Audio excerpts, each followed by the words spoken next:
welcome to Rap News, your news source for the latest report beaming forth from planet Earth, where humanity loves nothing more than being entertained, amused, entranced, enthused and enthralled by a popular global ritual commonly known as sport. That's right, sport. For as we talk, a third of all humans are tuned in with volume turned up to the biggest of all sporting events, the World Cup, which is being hosted in football's very own Mecca, Brazil.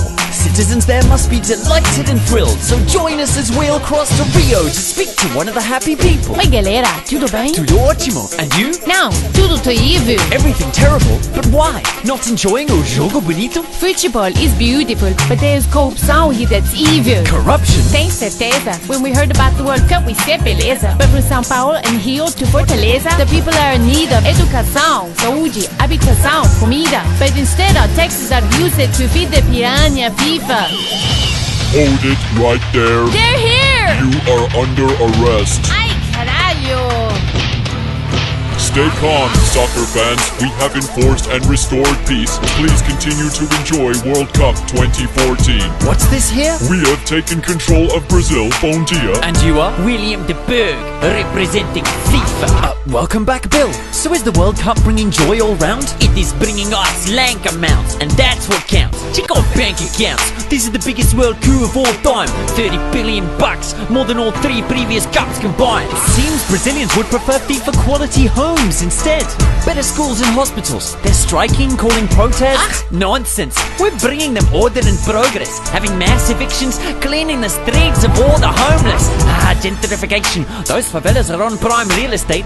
You see, the World Cup provides a perfect pretext these days to take away liberties and impose a police state, increased surveillance, special forces, laws and courts to prosecute protesters. And all these measures will remain long after the end of the festival. But won't Brazil be left with chaos and tremendous debt to owe? Sure, that's why our stadiums were designed with a special second row, to be converted into massive prisons after the final whistle blows. Incredible! These are just a piece of the benefits FIFA brings to Brazil, and that is why many others compete to host the World Cup as well. Russia, you're next to foot the damn bill, and then me and Sepp Blatter will take the show direct to the slave kingdom of Qatar. Now hang on, Mr. de Berg, I'm no expert, I'm aware of this, but I thought this sport was supposed to be all about fairness. Why did you think that we call it the world game? You see all those fans out there in the ranks or watching TV, backing their team, chanting ole, giving their flags a passionate wave. They think they're spectators, but in fact they're in the actual game. They are? Let's get the through score in the match of the day, or chatting with national team captains today. Tony Abbott, tough match? Not really, Billy. We've used the best tactics and come away with the victory. The opposition didn't really stand a chance tonight. That's right. You might have expected the Australian people to have a bit more fight, but their fatal own goal was to vote Tony in the last election. Because even though the Australian economy was the envy of everyone, and we sailed through the GFC with a AAA rating, I still slashed the budget for pensions, unemployment, health and education by making up some crap about fiscal emergency. A fake dive. That's even better acting than the Italian team. This strategy should put us ahead in a world game, because without education the next generation of Australians will most probably become a bunch of ignorant fuckwitted suppositories, even more obsessed with sport. That's great for the economy. Spoken like a true world game captain, but will Australia be champion? What about the result in your match, Mr. David Cameron? Fair play Aussies? Not bad, giving the people minimal funding. But to really give them a thumping, you need a criminal function. That's what England's got in the form of the elite city of London, whose bankers catalysed the GFC with their corrupt international plundering. But we don't punish them. Instead, we steer the English people with penalty kicks and impose a rigid round of society-killing austerity hits. Plus, we cornered them with poor diet, poor education and tabloid media images, making those idiots blame their situation on the poor and on immigrants. Excellent game, but now the heavyweights are ready to play. First the USA, acting captain John Kerry, Secretary of State. Billy boy, we might suck balls at soccer, but we dominate the league table and beating down our own people. Lethal, what's your game plan procedure? We seek to outmaneuver them in every position we take up. In defense, we use illegal homeland surveillance of data. In the midfield, we possess the best strikers and propaganda. They've even managed to convince folks that Snowden's a traitor. Heck, we've scored so many goals against Americans, the other teams are scrambling to imitate us, but they barely can. Don't speak too soon, John. There are some strong players in this game, like last tournament's reigning champions, Spain. Hola,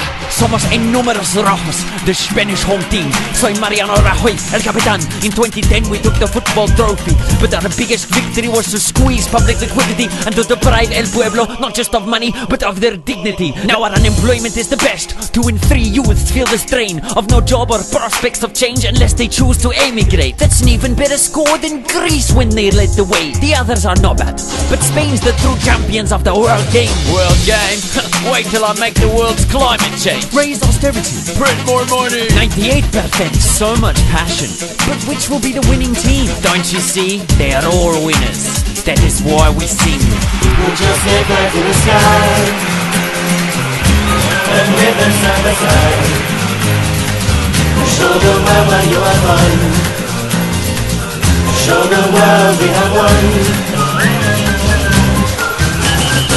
It's my world, our world, the whole world's our game. And we coerce the whole world to play. These flags were made so you fight yourself instead of us inside the world, whole world's our game. One night with the world divide. 2 sides, 1 fight and a million lies. You tards gonna get screwed hard. All the people peace up to the sky. Fascist, fascist, come on, sing with me. And this lazy nationality. Come on now. Come on now. We'll just head back to the sky and live side by side. Come on, slave. Don't be shy. Show the world that you are one. Show your own. You own your baby. Show the world we have won.